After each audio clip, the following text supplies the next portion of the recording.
Talent online current affairs ക്ലാസ്സിലേക്ക് സ്വാഗതം.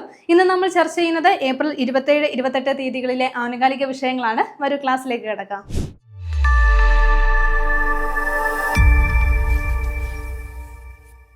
ഇനി വരുന്ന CBO എക്സാമിന് വേണ്ടി പ്രിപ്പയർ ചെയ്യുന്നവർക്കായി ഈ ഒരു എക്സാമിന് വേണ്ടിയിട്ടുള്ള സ്പെഷ്യൽ ടോപ്പിക്കിന്റെ റെക്കോർഡ് കോഴ്സ് ടാലന്റ് അക്കാദമി തയ്യാറാക്കിയിട്ടുണ്ട്. അപ്പോൾ ഈ ഒരു കോഴ്സിലെ ഇതിന്റെ കംപ്ലീറ്റ് ക്ലാസ്സുകളും അതേപോലെ ഈ ഒരു സ്പെഷ്യൽ ടോപ്പിക്കിന്റെ കംപ്ലീറ്റ് നോട്ടുകളും നിങ്ങൾക്ക് ലഭ്യമാവുന്നതാണ്. കോഴ്സിന്റെ പ്രൈസ് വരുന്നത് 899 രൂപയാണ്. നിങ്ങൾക്ക് 399 രൂപയ്ക്ക് ഇപ്പോൾ പർച്ചേസ് ചെയ്യാൻ സാധിക്കുന്നതാണ്. ഉടൻ തന്നെ കോഴ്സ് പർച്ചേസ് ചെയ്യുക, നല്ല രീതിയിൽ പഠിക്കുക. ഇനി ഒരു എക്സാമിൽ CPO എക്സാമിൽ കംപ്ലീറ്റ് സിലബസ് കവറേജ് കിട്ടുവാൻ വേണ്ടി Talent Academy CPO rank file പുറത്തിറക്കിയിട്ടുണ്ട്. 3 വോളിയങ്ങളിലായിട്ടാണ് ഈ ഒരു റാങ്ക് ഫയൽ നിങ്ങൾക്ക് ലഭ്യമാവുന്നത്. സ്പെഷ്യൽ ടോപ്പിക് ഉൾപ്പെടെ ബാക്കി എല്ലാ സിലബസും നിങ്ങൾക്ക് ഇതിലൂടെ കംപ്ലീറ്റ് ചെയ്യാനായിട്ട് സാധിക്കുന്നതാണ്. ടാലന്റ് അക്കാദമിയുടെ ഒഫീഷ്യൽ വെബ്സൈറ്റ് വഴിയോ ആമസോൺ ഫ്ലിപ്കാർട്ട് വഴിയോ അല്ലെങ്കിൽ നിങ്ങളുടെ അടുത്തുള്ള ബുക്ക് സ്റ്റോറുകൾ വഴിയോ നിങ്ങൾക്ക് ഈ ബുക്ക് ഓർഡർ ചെയ്യാവുന്നതാണ്. ഉടൻ തന്നെ ബുക്കുകൾ സ്വന്തമാക്കി നല്ല രീതിയിൽ പഠിക്കുക. ആദ്യം നമ്മൾ നോക്കുന്നത് ഒരു അപ്പോയിന്റ്മെന്റ് ആണ്. നോയിഡ ഇന്റർനാഷണൽ എയർപോർട്ടിന്റെ പുതിയ ഇടക്കാല CEO ആയി നിയമിതയായത് ആരെന്നാണ് നോക്കുന്നത്. ഓർത്തു വെക്കുക, നിധു സംറയാണ്. ആരാണ്? നിധു സംറയാണെന്നാണ് ഈ ഒരു പോസ്റ്റിലേക്ക് വന്നിട്ടുള്ളത്. ഏത് ഇന്റർനാഷണൽ എയർപോർട്ടിന്റെയാണ്? നോയിഡ എന്താണ്? നോയിഡ ഇന്റർനാഷണൽ എയർപോർട്ടിന്റെ പുതിയ ഇടക്കാല CEO ആയിട്ടാണ് ആര് നിയമിതയായിരിക്കുന്നത്? നിധു സംറ നിയമിതയായിരിക്കുന്നത്. അപ്പോൾ 2026 ഏപ്രിലാണ് ഈ ഒരു അപ്പോയിന്റ്മെന്റ് വന്നിട്ടുള്ളത്. അപ്പോൾ ഓർത്ത് വെക്കുക, നോയിഡ ഇന്റർനാഷണൽ എയർപോർട്ടിന്റെ പുതിയ ഇടക്കാല CEO ആയിട്ട് നിയമിതയായിരിക്കുന്നത് ആരാണ്? നിധു സംറയാണ്. ഇനി അടുത്ത നമ്മൾ നോക്കുന്നത് വളരെ ഇമ്പോർട്ടന്റ് ആയിട്ടുള്ള ഒരു അപ്പോയിന്റ്മെന്റ് ആണ്. ഇനി PSC ചോദിക്കാനായിട്ട് സാധ്യത ഉള്ളതാണ്. അപ്പോൾ നല്ല രീതിയിൽ ഓർത്ത് വെച്ച് പഠിക്കുക. ഇനി കുറച്ച് നാളത്തേക്ക് നമ്മൾ ഇത് പഠിച്ചു വെക്കേണ്ടതുണ്ട്. അത്രയും ഇമ്പോർട്ടന്റ് ആയിട്ടുള്ള ഒരു കറണ്ട് അഫെയർ ആണ്. നീതി ആയോഗിന്റെ പുതിയ വൈസ് ചെയർമാൻ ആയിട്ട് നിയമിതനായിരിക്കുന്നത് ആരെന്നാണ്? എന്താണ്? നീതി ആയോഗിന്റെ പുതിയ വൈസ് ചെയർമാൻ ആണ്. അപ്പോൾ ഓർത്ത് വെക്കുക, അശോക് കുമാർ ലാഹിരിയാണ്. ആരാണ്? അശോക് കുമാർ ലാഹിരിയാണ് ഈ ഒരു സ്ഥാനത്തേക്ക് വന്നിരിക്കുന്നത്. എന്താണ്? നീതി ആയോഗിന്റെ പുതിയ വൈസ് ചെയർമാനായിട്ടാണ് അദ്ദേഹം നിയമിതനായിരിക്കുന്നത്.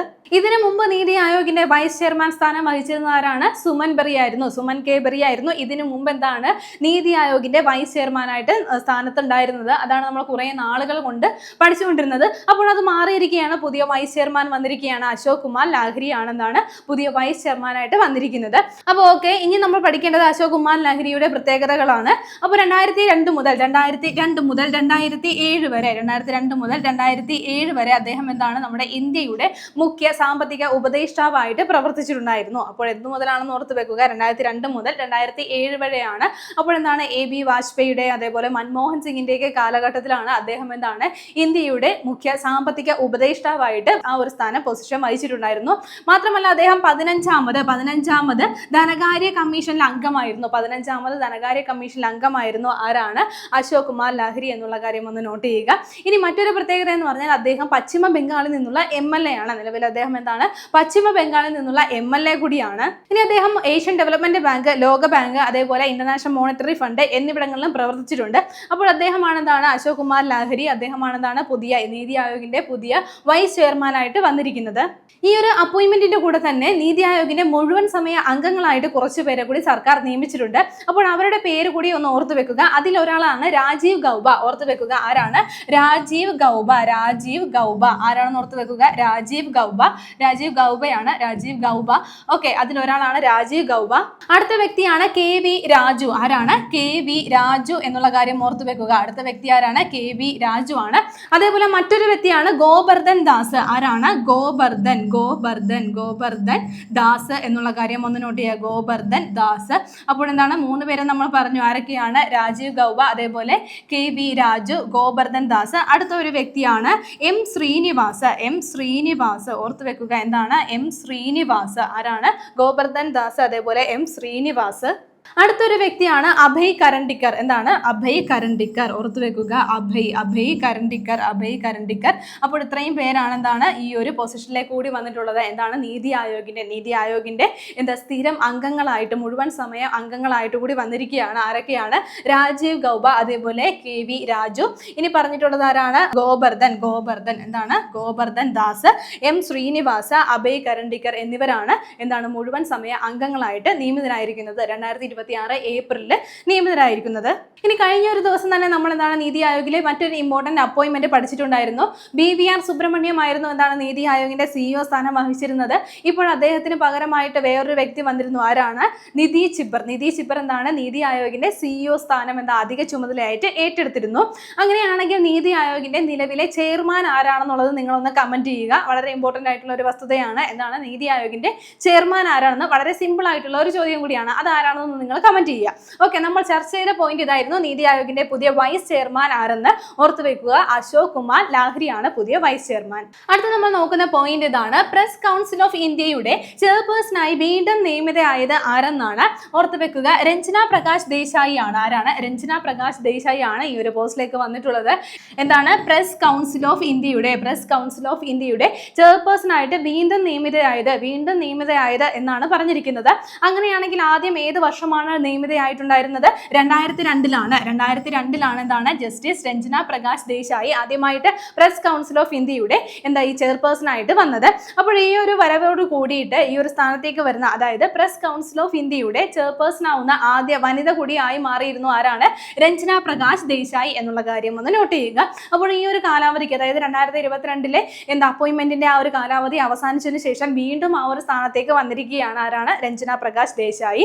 ഇത് നമ്മൾ കഴിഞ്ഞ ദിവസങ്ങളിൽ 2-3 വട്ടം ചർച്ച ചെയ്ത ഒരു പേര് കൂടിയാണ് രഞ്ജന പ്രകാശ് ദേശായി.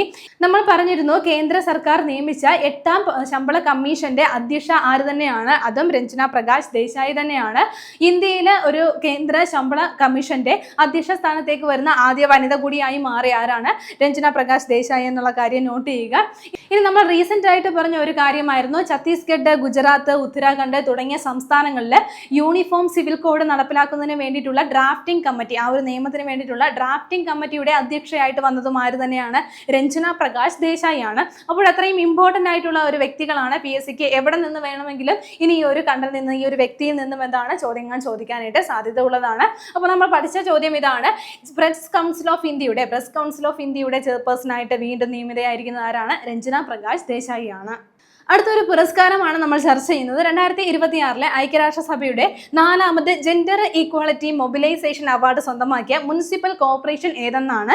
അവിടെ ഓർത്തു വെക്കുക, ഗുണ്ടൂർ മുനിസിപ്പൽ കോർപ്പറേഷൻ ആണ്. എന്താണ്? ഗുണ്ടൂർ മുനിസിപ്പൽ കോർപ്പറേഷൻ ആണ് ഈ ഒരു അവാർഡ് നേടിയിരിക്കുന്നത്. ആന്ധ്രാപ്രദേശിലെ ഗുണ്ടൂർ മുനിസിപ്പൽ കോർപ്പറേഷൻ ആണ് ഇന്ത്യക്ക് അഭിമാനകരമായിട്ടുള്ള ഈ ഒരു അവാർഡ് നേടിയിരിക്കുന്നത്. എന്താണ്? 2026 ഐക്യരാഷ്ട്രസഭയുടെ 4ാമത് ജെൻഡർ ഈക്വാളിറ്റി മൊബിലൈസേഷൻ അവാർഡാണ് സ്വന്തമാക്കിയിരിക്കുന്നത്. അപ്പോൾ ഈ ഒരു അവാർഡിന്റെ പേരിൽ നിന്ന് തന്നെ നമുക്ക് മനസ്സിലാക്കാം എന്താണ് ഈ ഒരു ലിംഗസമത്വത്തിന് വേണ്ടിയിട്ടുള്ള പ്രവർത്തനങ്ങളെ അടിസ്ഥാനമാക്കി നൽകിയിട്ടുള്ള ഒരു അവാർഡാണ്. അപ്പോൾ ഈ ഒരു ജെൻഡർ ഈക്വാലിറ്റി മൊബിലൈസേഷൻ അവാർഡ് 2026 യുഎന്നിന്റെ, അതായത് ഐക്യരാഷ്ട്രസഭയുടെ 4ാമത് പുരസ്കാരമാണ്. ഈ ഒരു പുരസ്കാരം, അതായത് 4ാമത് ജെൻഡർ ഈക്വാലിറ്റി മൊബിലൈസേഷൻ അവാർഡ് നേടിയിരിക്കുന്ന ഈ ഒരു കോർപ്പറേഷൻ, മുനിസിപ്പൽ കോർപ്പറേഷൻ ഏതാണെന്ന് ഓർത്തു വെക്കുക. ഇന്ത്യയിലെ ആന്ധ്രാപ്രദേശിലെ ഗുണ്ടൂർ മുനിസിപ്പൽ കോർപ്പറേഷൻ ആണ് ഈ ഒരു പുരസ്കാരം ലഭിച്ചത്. ഇനി അടുത്തത് നമ്മൾ നോക്കുന്നത് മറ്റൊരു അവാർഡാണ്. എന്താണ്? നമ്മുടെ കേരളത്തിലെ ഒരു അവാർഡാണ്. 2025 കേരള സംഗീത നാടക അക്കാദമിയുടെ സംസ്ഥാന പ്രൊഫഷണൽ നാടക പുരസ്കാരമാണ് നമ്മൾ നോക്കുന്നത്. എന്താണ്? സംസ്ഥാന പ്രൊഫഷണൽ നാടക പുരസ്കാരമാണ്. അപ്പോൾ കേരള സംഗീത നാടക അക്കാദമിയാണ് ഈ ഒരു പുരസ്കാരം നൽകുന്നതെന്ന് ഓർത്തു വെക്കുക. 2025 പുരസ്കാരങ്ങളാണ് നമ്മൾ നോക്കുന്നത്. അപ്പോൾ അതിൽ മികച്ച നാടകത്തിനുള്ള പുരസ്കാരം ലഭിക്കുന്നത് ഏത് നാടകത്തിനാണ്? വംശം. എന്താണ്? വംശം എന്നുള്ള നാടകത്തിനാണ് മികച്ച നാടകത്തിനുള്ള പുരസ്കാരം ലഭിക്കുന്നത്. ഇനി മികച്ച നടനുള്ള പുരസ്കാരം ലഭിക്കുന്നത് ആർക്കാണെന്ന് ഓർത്തു വെക്കുക. അനിൽ ചെങ്ങന്നൂരിനാണ്. ആർക്കാണ്? അനിൽ ചെങ്ങന്നൂരിനാണ് മികച്ച നാടക നടൻ, അതായത് മികച്ച നടനുള്ള അവാർഡ് ലഭിക്കുന്നത്. ഇനി മികച്ച നടിക്കുള്ള പുരസ്കാരം ലഭിക്കുന്നത് കലാമണ്ഡലം സന്ധ്യ രാമചന്ദ്രനാണ്. എന്താണ്? മികച്ച നടിക്കുള്ള പുരസ്കാരം ഈ ഒരു അവാർഡ് നേടുന്നത് കലാമണ്ഡലം സന്ധ്യ രാമചന്ദ്രനാണ്. ഇനി അടുത്തത് നോക്കുന്നത് മികച്ച സംവിധായകനുള്ള പുരസ്കാരം ലഭിക്കുന്നത് ആർക്കാണ്? സുരേഷ് ദിവാകരനാണ്. ആർക്കാണ്? സുരേഷ് ദിവാകരനാണ് മികച്ച സംവിധാനത്തിനുള്ള പുരസ്കാരം ലഭിക്കുന്നത്. അപ്പോൾ നമ്മൾ നോക്കിയത് 2025 കേരള സംഗീത നാടക അക്കാദമി നൽകുന്ന സംസ്ഥാന പ്രൊഫഷണൽ നാടക പുരസ്കാരങ്ങളാണ്. അപ്പോൾ അതിൽ നമ്മൾ 4 കാറ്റഗറികളാണ് നോക്കിയത്. അതെല്ലാം പഠിച്ചു വെക്കുക. ഓക്കെ, ഇനി നമ്മൾ ചർച്ച ചെയ്യുന്ന പോയിന്റ് ഇതാണ്. അടുത്തിടെ CM ഇൻസ്പയർ പദ്ധതി ആരംഭിച്ച സംസ്ഥാനം ഏതെന്നാണ്. എന്താണ്? CM ഇൻസ്പയർ പദ്ധതി ആരംഭിച്ച സംസ്ഥാനം ഏതാണ്? മേഘാലയാണ് ഈ ഒരു പദ്ധതി ആരംഭിച്ചിരിക്കുന്നത്. അപ്പോൾ ഈ പേരിൽ നിന്ന് തന്നെ നമുക്ക് മനസ്സിലാക്കാൻ സാധിക്കും എന്താണ് ഇൻസ്പയർ ചെയ്യുന്നതിന് വേണ്ടിയിട്ടാണ് ഈ ഒരു പദ്ധതി ആരംഭിച്ചിരിക്കുന്നത്. അങ്ങനെയാണെങ്കിൽ ആരെ ഇൻസ്പയർ ചെയ്യാൻ വേണ്ടിയിട്ടാണ് UPSC എക്സാമുകൾ എഴുതുന്നവരെ, അതായത് എന്താണ് UPSC, അതായത് യൂണിയൻ പബ്ലിക് സർവീസ് കമ്മീഷൻ എക്സാമുകൾ എഴുതുന്ന യുവജനങ്ങളെ ശാക്തീകരിക്കുന്നതിന് വേണ്ടിയിട്ട് ആരംഭിച്ചിരിക്കുന്ന ഒരു പദ്ധതിയാണ് CM ഇൻസ്പയർ എന്നുള്ള പദ്ധതി. അപ്പോൾ ഈ ഒരു പദ്ധതി ആരംഭിച്ചിരിക്കുന്ന സംസ്ഥാനം ഏതാണ്? മേഘാലയയാണ്. ഇനി ഒരു ദൗത്യമാണ് നമ്മൾ ചർച്ച ചെയ്യുന്നത്. ദൗത്യത്തിന്റെ പേര് ഇതാണ്, ഓപ്പറേഷൻ വിങ് ഓഫ് ഡോൺ എന്നുള്ള ദൗത്യമാണ്. എന്തിനു വേണ്ടിയിട്ടുള്ള ദൗത്യമാണെന്ന് നോക്കാം. വടക്ക് കിഴക്കൻ സംസ്ഥാനങ്ങളിൽ നിന്ന് ബ്നെയി മെനാഷെ വിഭാഗത്തിലുള്ളവരെ ഇസ്രായേലിൽ എത്തിക്കുന്നതിനായിട്ട് ഇസ്രായേൽ ആരംഭിച്ചിട്ടുള്ള ഒരു ദൗത്യമാണ് എന്താണ്? ഓപ്പറേഷൻ വിങ് ഓഫ് ഡോൺ എന്നുള്ള കാര്യം ഒന്ന് നോട്ട് ചെയ്യുക. അപ്പോൾ എന്താണ് പ്രത്യേകത? ഈ ഒരു വടക്ക് കിഴക്കൻ സംസ്ഥാനങ്ങളിൽ നിന്ന് ബ്നെയി മെനാഷെ എന്ന വിഭാഗത്തിലുള്ളവരെയാണ്. അപ്പോൾ ഓപ്പറേഷൻ വിങ് ഓഫ് ഡോൺ എന്നാണ് പേര് നൽകിയിരിക്കുന്നത്. അപ്പോൾ ഈ ഒരു ബ്നെയി മെനാഷെ എന്നുള്ള വിഭാഗം എന്താണ്? മനാഷെ, ഓർത്തു വെക്കുക, മനാഷെ എന്നുള്ള ഗോത്ര വിഭാഗത്തിന്റെ പിൻഗാമികളാണ് എന്നുള്ള കാര്യം ഒന്ന് നോട്ട് ചെയ്യുക. ഇസ്രായേലിലെ 10 നഷ്ടപ്പെട്ട ഗോത്രവർഗ്ഗങ്ങളിൽ ഒന്നായി കണക്കാക്കപ്പെടുന്ന ഒരു ഗോത്രവർഗവും കൂടിയാണ് എന്താണ്? മനാഷെ എന്നുള്ള കാര്യം ഒന്ന് നോട്ട് ചെയ്യുക. അപ്പോൾ അവരുടെ പിൻഗാമികളാണ് എന്താണ്? ബ്നെയി മെനാഷെ എന്നുള്ള വിഭാഗം എന്നുള്ള കാര്യം കൂടി നോട്ട് ചെയ്യുക. അപ്പോൾ ഇവരെ ഇസ്രായേലിൽ എത്തിക്കുന്നതിന് വേണ്ടിയിട്ട് ഇസ്രായേൽ ആരംഭിച്ച ഈ ഒരു ദൗത്യം ഏതാണ്? ഓപ്പറേഷൻ വിങ് ഓഫ് ഡോൺ എന്നുള്ള ദൗത്യമാണ്. അപ്പോൾ ഈ ദൗത്യം സംഘടിപ്പിക്കുന്നത് ഏത് രാജ്യമാണെന്ന് ഓർത്തു വെക്കുക? ഇസ്രായേലാണ്. എവിടെ നിന്ന് കൊണ്ടുപോകാൻ വേണ്ടിയിട്ടാണ്? നമ്മുടെ വടക്ക് കിഴക്കൻ സംസ്ഥാനങ്ങളിൽ നിന്നും ഈ ഒരു വിഭാഗത്തെ കൊണ്ടുപോകാൻ വേണ്ടിയിട്ടാണ് ഈ ഒരു ഓപ്പറേഷൻ വിങ് ഓഫ് ഡോൺ ആരംഭിച്ചിരിക്കുന്നത്.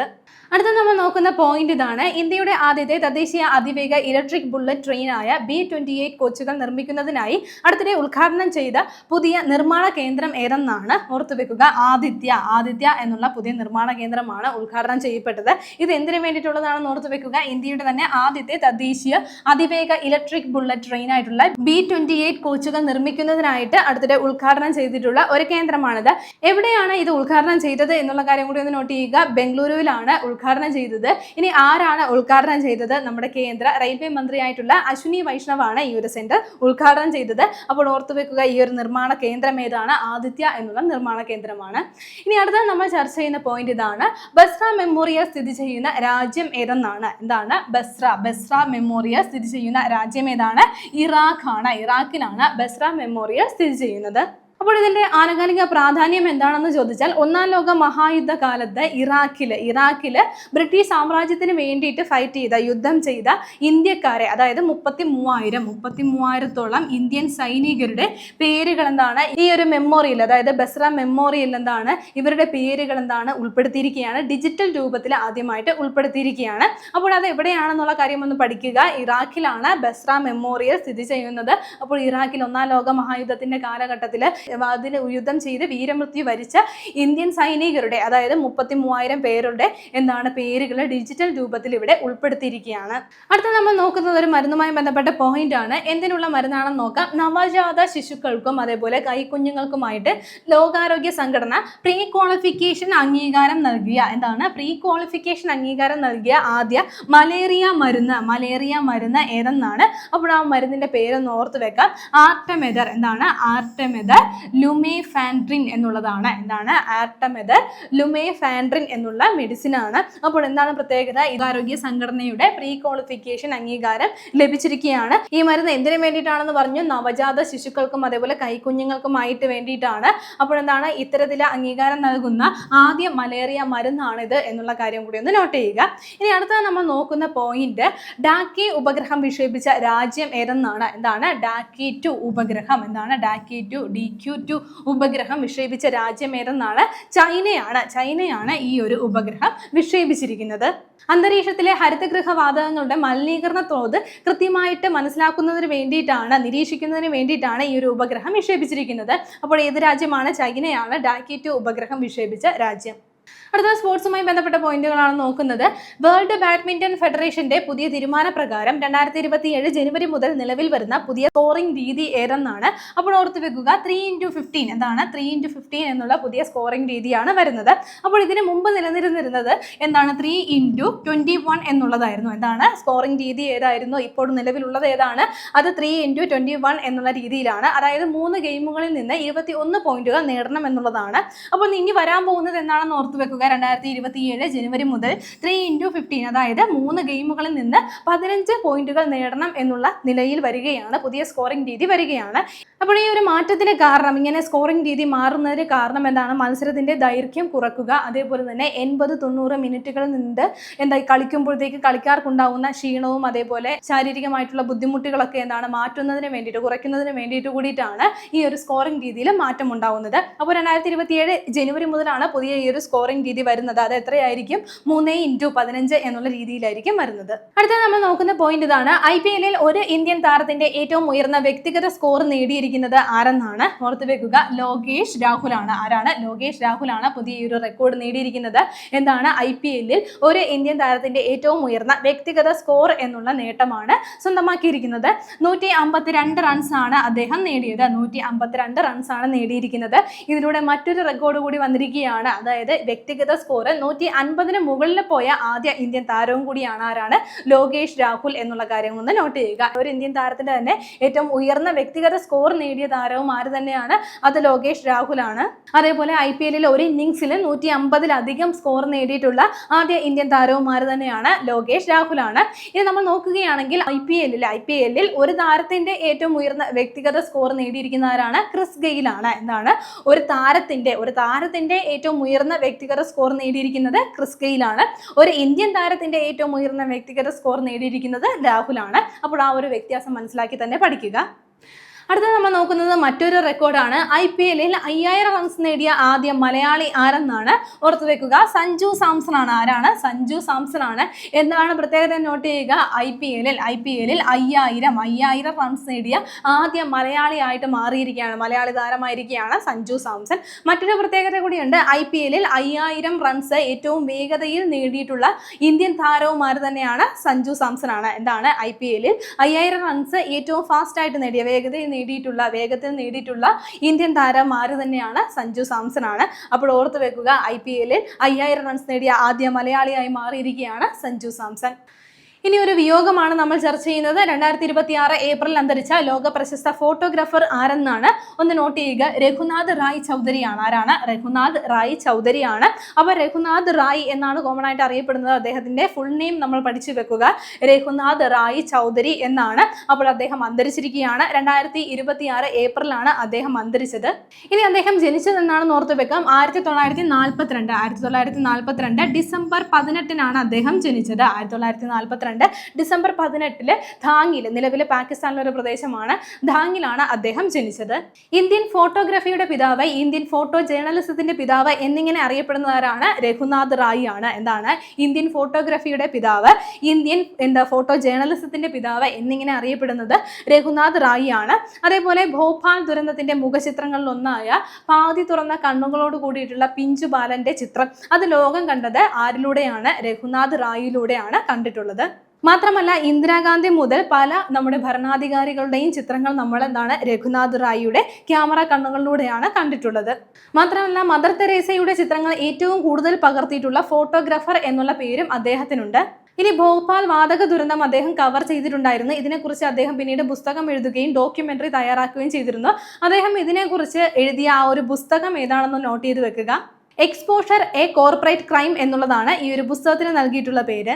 അദ്ദേഹത്തിന്റെ ഈ ഒരു ഫോട്ടോഗ്രാഫിയെ അഭിനന്ദിക്കുന്ന രീതിയിൽ അദ്ദേഹത്തിന് നിരവധി ഇന്റർനാഷണൽ നാഷണൽ അവാർഡുകൾ ലഭിച്ചിട്ടുണ്ട്.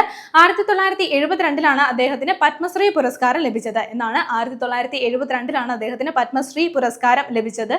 1992-ൽ അദ്ദേഹം US-ലെ ഫോട്ടോഗ്രാഫർ ഓഫ് ദി ഇയർ ആയിട്ട് തിരഞ്ഞെടുക്കപ്പെട്ടിരുന്നു. ഏത് വർഷമാണെന്ന് ഓർത്തു വെക്കുക, 1992 US-ലെ ഫോട്ടോഗ്രാഫർ ഓഫ് ദി ഇയർ ആയിട്ട് അദ്ദേഹം തിരഞ്ഞെടുക്കപ്പെട്ടിരുന്നു. ഇതുപോലെ നിരവധി അന്തർദേശീയ പുരസ്കാരങ്ങൾ അദ്ദേഹത്തിന് ലഭിച്ചിട്ടുണ്ട്. അപ്പോൾ ഓർത്തു വെക്കുക, 2026 ഏപ്രിലിൽ അന്തരിച്ച ലോക പ്രശസ്ത ഫോട്ടോഗ്രാഫർ ആരാണ്? രഘുനാഥ് റായ് ചൗധരിയാണ്. ഇനി വരുന്ന PSC എക്സാമുകളിലും ഏറ്റവും മികച്ച രീതിയിൽ നിങ്ങൾക്ക് പരിശീലിക്കുവാനായി ടാലന്റ് അക്കാദമിയുടെ അറിവിടം ബുക്കുകൾ ബേസ് ചെയ്തുകൊണ്ടുള്ള ചോദ്യ പരിശീലന ബുക്കുകൾ ഇപ്പോൾ പുറത്തിറക്കിയിട്ടുണ്ട്. അറിവിടം പരിശീലന ചോദ്യങ്ങൾ അടങ്ങിയിട്ടുള്ള ബുക്കുകളാണ്. 4300-ലധികം ചോദ്യങ്ങളാണ് ഇതിൽ ഉൾപ്പെടുത്തിയിട്ടുള്ളത്. ടാലന്റിന്റെ ഒഫീഷ്യൽ വെബ്സൈറ്റ് വഴിയോ ആമസോൺ ഫ്ലിപ്കാർട്ട് വഴിയോ ഇത് നിങ്ങളുടെ അടുത്തുള്ള ബുക്ക് സ്റ്റോറുകൾ വഴിയോ നിങ്ങൾക്ക് സ്വന്തമാക്കാവുന്നതാണ്. ഉടൻ തന്നെ ഈ ഒരു ബുക്കുകൾ സ്വന്തമാക്കുക. ഇന്ന് നമ്മൾ ചർച്ച ചെയ്ത പോയിന്റുകൾ ഒന്നുകൂടി നോക്കാം. ആദ്യം നമ്മൾ ചർച്ച ചെയ്ത പോയിന്റ് ഇതായിരുന്നു. നോയിഡ ഇന്റർനാഷണൽ എയർപോർട്ടിന്റെ പുതിയ ഇടക്കാല CEO ആയിട്ട് നിയമിതയായത് ആരെന്നായിരുന്നു? നിതു ഇന്ദു സാമ്രയാണ് ഈ ഒരു പോസ്റ്റിലേക്ക് നിയമിതയായത്. അതിനുശേഷം നമ്മൾ നോക്കിയത് നീതി ആയോഗിന്റെ പുതിയ വൈസ് ചെയർമാനായിട്ട് നിയമിതനായത് ആരെന്നാണ്. അശോക് കുമാർ ലാഹിരിയാണ് ഈ ഒരു പോസ്റ്റിലേക്ക് വന്നിട്ടുള്ളത്. അതോടൊപ്പം എന്താണ് ഈ ഒരു നീതി ആയോഗിന്റെ മുഴുവൻ സമയ അംഗങ്ങളെയും സർക്കാർ നിയമിച്ചിട്ടുണ്ട്. അതിനുശേഷം നമ്മൾ നോക്കിയത് പ്രസ് കൗൺസിൽ ഓഫ് ഇന്ത്യയുടെ ചെയർപേഴ്സണായി വീണ്ടും നിയമിതയായത് ആരെന്നാണ്. രഞ്ജന പ്രകാശ് ദേശായി ആണ്. അവർ ആദ്യമായിട്ട് ഈ ഒരു പോസ്റ്റിലേക്ക് വരുന്നത് 2022 എന്നുള്ള കാര്യം ഒന്ന് നോട്ട് ചെയ്യുക. അത് കഴിഞ്ഞിട്ട് നമ്മൾ നോക്കിയത് 2026 ഐക്യരാഷ്ട്രസഭയുടെ 4ാമത് ജെൻഡർ ഇക്വാളിറ്റി മൊബിലൈസേഷൻ അവാർഡ് സ്വന്തമാക്കിയ മുനിസിപ്പൽ കോർപ്പറേഷൻ ഏതെന്നാണ്. അപ്പോൾ ഓർത്തു വെക്കുക, ഗുണ്ടൂർ മുനിസിപ്പൽ കോർപ്പറേഷൻ ആണ് ഈ ഒരു അവാർഡ് സ്വന്തമാക്കിയത്. അത് കഴിഞ്ഞിട്ട് നമ്മളൊരു കേരള സംഗീത നാടക അക്കാദമി നൽകുന്ന ഒരു അവാർഡാണ് ചർച്ച ചെയ്തത്. 2025 സംസ്ഥാന പ്രൊഫഷണൽ നാടക പുരസ്കാരമാണ്. അപ്പോൾ മികച്ച നാടകം ഏതാണ്? വംശമാണ്. മികച്ച നടൻ ആരാണ്? അനിൽ ചെങ്ങന്നൂരാണ്. ഇനി മികച്ച നടിക്കുള്ള പുരസ്കാരം ലഭിക്കുന്നത് കലാമണ്ഡലം സന്ധ്യ രാമചന്ദ്രനാണ്. മികച്ച സംവിധായകനുള്ള പുരസ്കാരം ലഭിക്കുന്നത് സുരേഷ് ദിവാകരനാണ്. അത് കഴിഞ്ഞിട്ട് നമ്മൾ നോക്കിയത് അടുത്തിടെ CM ഇൻസ്പയർ പദ്ധതി ആരംഭിച്ച സംസ്ഥാനം ഏതെന്നാണ്. മേഘാലയാണ് ഇത്തരത്തിലൊരു CM ഇൻസ്പയർ എന്ന പേരിൽ ഒരു പദ്ധതി ആരംഭിച്ചിരിക്കുന്നത്. അപ്പോൾ UPSC എക്സാമുകൾ എഴുതുന്ന യുവജനങ്ങളെ ശാക്തീകരിക്കുന്നതിന് വേണ്ടിയിട്ടാണ് ഈ ഒരു പദ്ധതി ആരംഭിച്ചിരിക്കുന്നത്. അത് കഴിഞ്ഞ് നമ്മൾ നോക്കിയത് ഒരു ദൗത്യമായിരുന്നു. വടക്ക് കിഴക്കൻ സംസ്ഥാനങ്ങളിൽ നിന്ന് ബ്നെയി മെനാഷെ വിഭാഗത്തിലുള്ളവരെ ഇസ്രായേലിൽ എത്തിക്കുന്നതിനായിട്ട് ഇസ്രായേൽ ആരംഭിച്ച ദൗത്യം ഏതെന്നാണ്. ഓർത്തു വെക്കുക, ഓപ്പറേഷൻ വിങ് ഓഫ് ഡോൺ എന്നുള്ള ദൗത്യമാണ്. അത് കഴിഞ്ഞ് നമ്മൾ നോക്കിയത് ഇന്ത്യയുടെ ആദ്യത്തെ തദ്ദേശീയ അതിവേഗ ഇലക്ട്രിക് ബുള്ളറ്റ് ട്രെയിനായ B-28 കോച്ചുകൾ നിർമ്മിക്കുന്നതിനായി അടുത്തിടെ ഉദ്ഘാടനം ചെയ്ത പുതിയ നിർമ്മാണ കേന്ദ്രം ഏതെന്നാണ്. ആദിത്യ എന്നുള്ള നിർമ്മാണ കേന്ദ്രമാണ് ബംഗളൂരുവിലാണ് ഉദ്ഘാടനം ചെയ്തത്. അത് കഴിഞ്ഞ് നോക്കിയത് ബസ്ര മെമ്മോറിയൽ സ്ഥിതി ചെയ്യുന്നത് എവിടെയെന്നാണ്. ഏത് രാജ്യത്താണ്? ഇറാഖിലാണ് ഈ ഒരു മെമ്മോറിയൽ സ്ഥിതി ചെയ്യുന്നത്. ഈ മെമ്മോറിയൽ എന്താണ്? 33,000-ഓളം ഇന്ത്യൻ സൈനികരുടെ വീരമൃത്യു വരിച്ച ഇന്ത്യൻ സൈനികരുടെ പേരുകൾ എന്താണ് ഡിജിറ്റലായിട്ട് ഇപ്പോൾ ഉൾപ്പെടുത്തിയിരിക്കുകയാണ്. അത് കഴിഞ്ഞ് നമ്മൾ നോക്കിയ പോയിന്റ് ഇതായിരുന്നു. നവജാത ശിശുക്കൾക്കും അതേപോലെ കുഞ്ഞുങ്ങൾക്കുമായിട്ട് ലോകാരോഗ്യ സംഘടന പ്രീ ക്വാളിഫിക്കേഷൻ അംഗീകാരം നൽകിയ ആദ്യ മലേറിയ മരുന്ന് ഏതെന്നാണ്. അപ്പോൾ ഓർത്തു വെക്കുക, ആർട്ടമെദർ ലുമെഫാൻട്രിൻ എന്നുള്ള മരുന്നാണ് അംഗീകാരം നൽകിയിരിക്കുന്നത്. പ്രീ ക്വാളിഫിക്കേഷൻ അംഗീകാരമാണ് നൽകിയിരിക്കുന്നത്. ശേഷം നമ്മൾ നോക്കിയത് DAC-2 ഉപഗ്രഹം വിക്ഷേപിച്ച രാജ്യം ഏതെന്നാണ്. ചൈനയാണ് ഇത്തരത്തിലൊരു ഉപഗ്രഹം വിക്ഷേപിച്ചിരിക്കുന്നത്. അത് കഴിഞ്ഞ് നമ്മൾ നോക്കിയത് വേൾഡ് ബാഡ്മിന്റൺ ഫെഡറേഷന്റെ പുതിയ തീരുമാനപ്രകാരം 2027 ജനുവരി മുതൽ നിലവിൽ വരുന്ന പുതിയ സ്കോറിംഗ് രീതി ഏതാണ്? 3x15 എന്നുള്ള രീതിയാണ് വരുന്നത്. അത് കഴിഞ്ഞ് നോക്കിയത് IPL-ൽ ഒരു ഇന്ത്യൻ താരത്തിന്റെ ഏറ്റവും ഉയർന്ന വ്യക്തിഗത സ്കോർ നേടിയത് ആരെന്നാണ്. ലോകേഷ് രാഹുലാണ്. അതേപോലെ തന്നെ IPL-ൽ 5000 റൺസ് നേടിയ ആദ്യ മലയാളി ആരായി മാറിയിരിക്കുകയാണ്? സഞ്ജു സാംസൺ ആണ്. പിന്നീട് നമ്മൾ നോക്കിയത് ഒരു വിയോഗമാണ്, വളരെ ഇമ്പോർട്ടന്റ് ആണ്. 2026 ഏപ്രിലിൽ അന്തരിച്ച ലോക പ്രശസ്ത ഫോട്ടോഗ്രാഫർ ആരാണ്? രഘുനാഥ് റായ് ചൗധരിയാണ്. കഴിഞ്ഞ ക്ലാസ്സുമായി ബന്ധപ്പെട്ട 2 ചോദ്യങ്ങൾ നൽകുകയാണ്. ആദ്യത്തെ ചോദ്യം ഇതാണ്. 2026 ലതാ ദീനാനാഥ് മങ്കേഷ്കർ അവാർഡിന് അർഹനായത് ആരെന്നാണ്. Option A Kumar Mangalam Birla, option B Narendra Modi, option C Kailash Satyarthi, option D Asha Bhosle. അടുത്ത ചോദ്യം ഇതാണ്.